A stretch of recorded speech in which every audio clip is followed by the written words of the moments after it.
You know, I still hear him sometimes. People think Freddie's story ended in 91, but it didn't. Not for me. There's something he told me, something I've never said out loud. I thought I could live with it, bury it, move on. But silence doesn't last forever. I made him a promise in a room no one talks about, and every year since, that promise has kept me off stage, out of the light, and away from the noise. Maybe it's time people finally knew what really happened in those last days, and what Freddie asked me to do after he was gone. For 30 years, John Deacon became the most famous absence in rock. No memoirs, no reunion statements, no sentimental tours. Just a door that stayed closed and a bass that gathered dust in a quiet room. People mistook the quiet for indifference or for bitterness. It wasn't either, it was architecture. Carefully built, brick by brick, around a single moment near the end of 1991. In that moment, Freddie's voice was thin but steady, and John felt something shift inside him. A new responsibility that didn't look like music at all. It looked like restraint. Friends noticed the change. He stopped visiting studios, avoided old haunts. When Queen played with other singers, John didn't criticize. He simply didn't attend. When asked for comment, his replies were polite and final. Please respect my privacy. There were photos, rare, distant of him. In a garden at dawn, clipping roses, headphones on, the slightest nod to a rhythm only he could hear. Neighbors said he smiled when children shouted Queen lyrics in the street. He never asked them to quiet down. Inside, the house kept its own weather. Photographs with messages Freddie scrawled in felt tip. A lyric sheet under glass. A tape labeled only with a date. John kept the temperature low in that room. He said it helped the tape last longer. Really, it helped the memory last longer. The silence wasn't empty, it was curated, and every day he kept it, the promise held. Some secrets protect reputations. This one protected something rarer, meaning. Before the myths and the stadiums, they met as opposites that clicked. Freddie was wildfire, laughter, risk, audacity. John was compass, modest, economical, precise. Freddie loved the theater of a note. John loved the engineering of it. Together they made a third thing neither could summon alone, the human pulse inside the spectacle. Freddie called him the quiet one who hears everything. John called Freddie the loud one who feels everything. Both descriptions were accurate and incomplete. What fans saw on stage, pose, prance, pyrotechnics, was fueled by quieter ritual. Freddie checked John's face before new songs, scanning for a microscopic nod that meant the groove held. John shaped arrangements so Freddie could soar without strain. Keys shifted a semitone. Bass patterns simplified in the chorus so the vocal could bloom. In arguments, inevitable, sometimes volcanic, John was ballast. He didn't shout. He asked the one question that unmuddied the water. What serves the song? When another one bites the dust took form, Freddie recognized its sledgehammer swagger immediately, but it was John's minimalist ruthlessness, space instead of clutter, that made it immortal. Later, when John brought You're My Best Friend, Freddie didn't just sing it. He defended it onto the record. He knew where John's heart sat in the band. Behind everyone, holding everyone. And so, when late 80s health rumors darkened the edges of their days, John noticed first. Not the spectacle dimming, the spectacle never dimmed, but the micro signals, breath shortened between lines, a hand resting on the piano a beat too long, the joke that came a second late. Brothers in music don't need announcements. They read the air. There was no confession. There didn't need to be. One winter evening at Garden Lodge, the others drifted out and the house settled into its soft aftersound. Cups on saucers, a far-off lamp buzzing. Freddie poured 2 drinks but didn't taste his. He kept his eyes somewhere between the carpet and yesterday. You'll hear things soon, he said, gentle and matter-of-fact. John didn't ask which things, he just nodded, and the nod said, I'll carry it with you. From then on, loyalty took a new form. Not vigilance. Freddie hated being watched, but accommodation. John trimmed bass figures to cushion transitions. He shifted tempos imperceptibly to give Freddie a syllable's rest. In the control room, he became a weather forecaster, reading the clouds and planning routes around the storm. Sessions for the miracle felt like contraband hope. Everyone smuggling joy past the guards at the border of reality. What he remembers most are the in-betweens. Freddie's head tipped back, eyes closed, saving strength. The way a scarf replaced a jacket. The laugh that insisted on being itself even when everything else was changing. John stopped seeking explanations. He specialized in steadiness. If the kite was going to fly as long as possible, someone had to hold the string without looking away. When they locked takes, John stayed behind pretending to tidy cables, really just letting the silence unknot his chest. He'd glance at the vocal mic, a thin metal line rising into dimness, and think, how much time do we have with that voice? He didn't say it aloud. Saying it might make it true. By 1990, the room itself felt animate. Lights breathing, tape machines blinking like patient animals. Freddie arrived with warmth wrapped around him, even in July, made jokes loud enough to frighten the inevitable, then sang as if he could outpace it. John refined his parts to be scaffolding, not showpiece. Engineers later said his bass sounded like architecture on those records, support you don't notice until it's gone. In innuendo sessions, John learned a new craft, camouflage. He could hide a breath gap with a bass pickup slide, cover a late entrance with a ghost note, disguise a cut by landing the next bar like nothing happened. Not trickery, care. The goal wasn't to pretend Freddie wasn't ill. The goal was to let the music outrun the illness for the length of a song. And on a late night, when the others were gone and London felt like a faraway hum, Freddie asked him into the small room off the control booth. No glass, no talk of takes. Just 2 chairs and the lamp that made everything look like memory. Freddie's voice, when it came, was not grand. It was intimate, the voice people never got to hear. He didn't ask John to be brave or strong or public.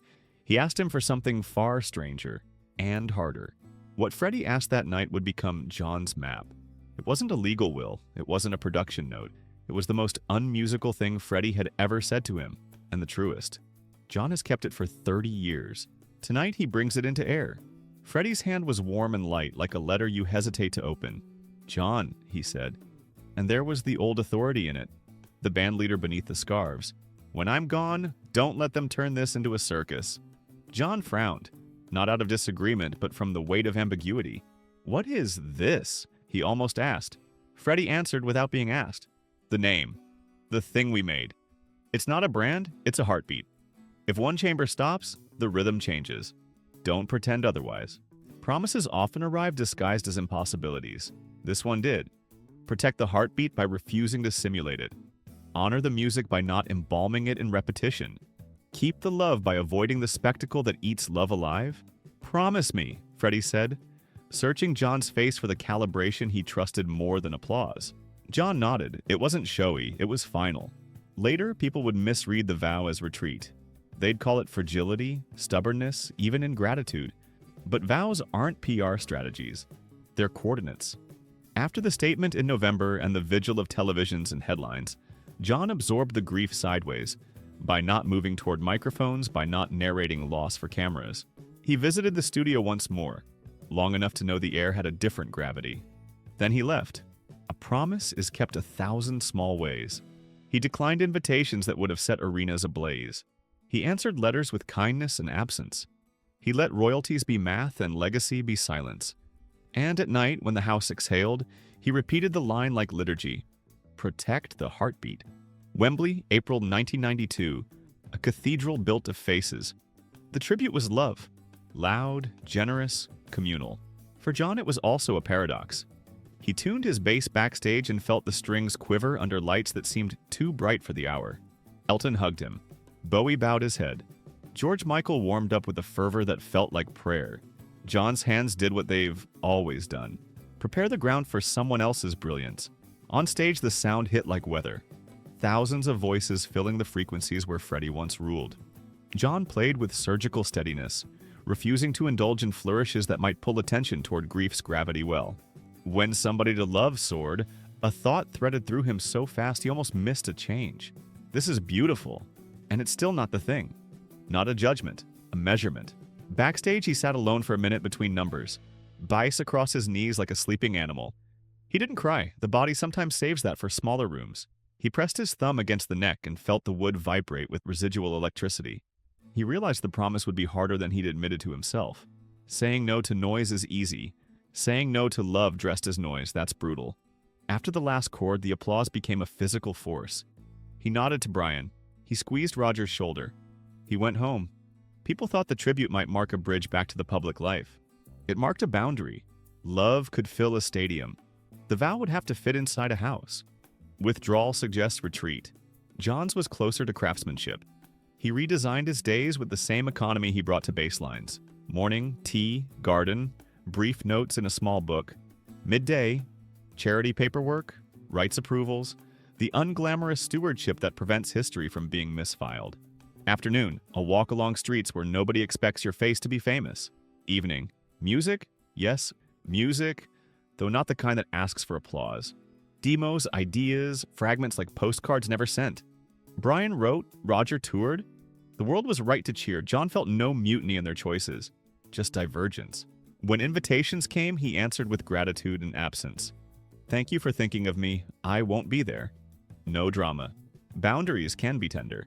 Friends who visited said the house sounded like breath. He kept one room cool, its curtains half drawn. On a shelf, a cassette labeled in tidy print, a single date. He never played it in front of anyone. He said tapes degrade faster when you rewind too often.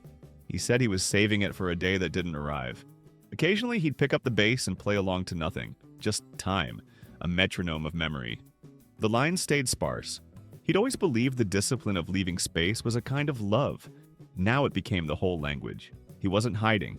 He was honoring the most radical arrangement of his life. Rests longer than notes, silence bigger than sound. Devotion measured not in encores but in refusals. The world asked, "Where's John?" The answer was consistent. Exactly where his promise is.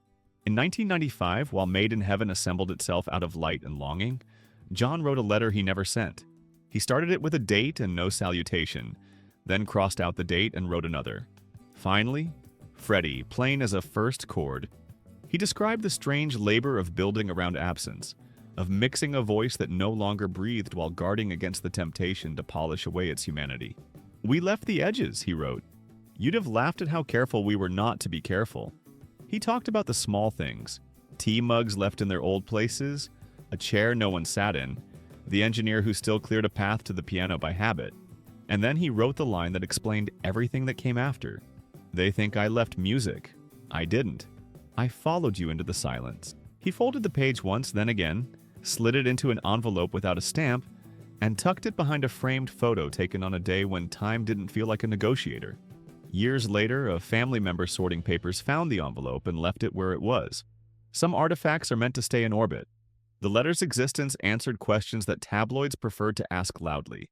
It made no accusations, named no villains, claimed no sainthood.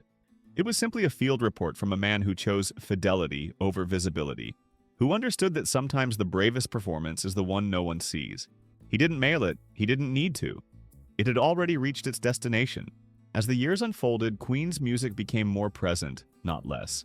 Films, stadiums, new voices carrying old anthems. Proof that songs outlive their authors when they're honest enough. John approved paperwork, ensured royalties went where they should, signed what needed signing to keep the catalog clean. He wasn't withholding legacy, he was guarding it from erosion. There's a difference. He watched a televised concert once, half of it. Not in anger, but out of accuracy. He clicked the remote, sat for a while, and smiled that small, private smile people wear when a memory taps them on the shoulder. I'm glad they're happy, he said to the room. It's good work. It's just not the thing. He didn't need to define the thing. He had lived inside it. Friends say he never corrected fans who assumed he was gone for good. He preferred letting the music speak without his footnotes. When young bassists asked for advice, the message filtered back simple and stubborn. Play less, mean more. That principle governed everything. His lines, his life, his long goodbye. Loyalty is often mistaken for stubbornness because it doesn't market well. John didn't campaign for his version of events. He didn't build a brand out of purity. He tended a flame, kept it from drafts, and refused to carry it into rooms where it would be photographed more than felt. He knew what Freddie had asked of him, and he kept it so completely that people forgot a promise might be the engine behind a disappearance. Quiet isn't emptiness. Sometimes it's guardianship. People ask if I'll ever play again, he finally allowed himself to say. But I never stopped. Every time someone puts on the record, Freddie's singing and I'm right there beside him, doing what I always did, holding it up without getting in the way. He glanced at the bass in the corner, the same instrument that once shook arenas and now held a house upright. You can't replace certain things, he added. Not sad, just exact. You're not supposed to. Here, at last, is the revelation he withheld for 3 decades, not to manipulate nostalgia, but to set a record straighter than any chart could. In that small room off the control booth in 1991, Freddie didn't ask John to keep Queen alive at any cost. He asked him to protect its soul from being mimed after the heartbeat changed. John said yes, and every no he uttered afterward was really that yes, extended into time. He never condemned the paths others took. He simply kept to his own, one that measured love not by how loudly you celebrate the past, but by how carefully you refuse to counterfeit it. If silence is a kind of music, John Deacon composed a symphony of it. Movements of refusal, passages of patience, a coda of care. In the end, the echo between them is still audible. The flamboyant comet and the quiet constellation, both necessary to navigate by. Freddie's final request wasn't about endings. It was about integrity. And John, steady hand, spare notes, unbroken promise, made sure the integrity survived the applause. Some encores are best delivered by silence. This was his.